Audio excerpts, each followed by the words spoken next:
In response to the question, um, did I notice anything that I would change on the forms?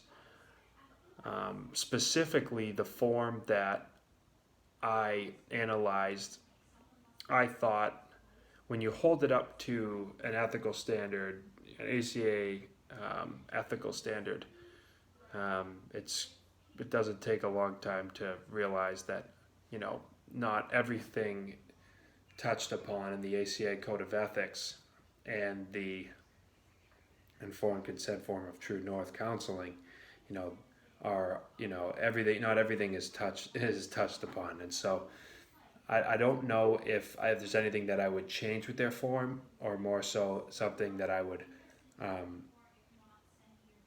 add to it. Um, Speaking biased, I think that it is very important for an individual, a client, someone who has been under counseling before.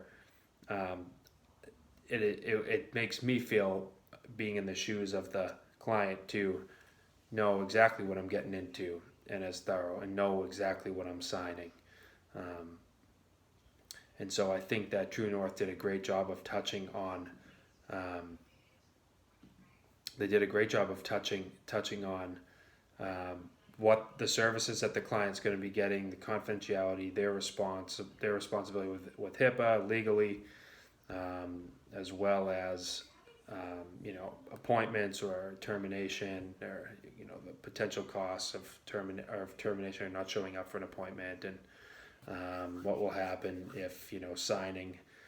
If you're a minor, what happens with signing? So I think they covered did a great job covering from a 10,000 foot view. But I would say that there could be something to add to that.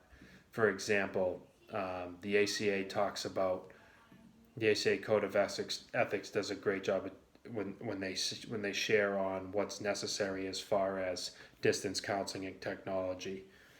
Um, Clients have the freedom to choose, like letting me know that I'm a client, that I have the opportunity ethically to choose that. So if this survey, for example, if you're, I would, if you're a counseling office that, or a clinic that provides, distance learning, that it might be beneficial to the client to know that they have that option. Or, for example, they have, they know, more or less they know what they're walking into, and that'd be one thing that I would add, is that I would be make my or I would add to that consent form an ability to understand, have the client understand that it could be what is all, you know what in fact they are signing off on, because there's a lot more when you hold it up to something like the ACA Code of Ethics, or when you look at, for example, Massachusetts is pretty thorough. Um, when you hold it to that light, there's a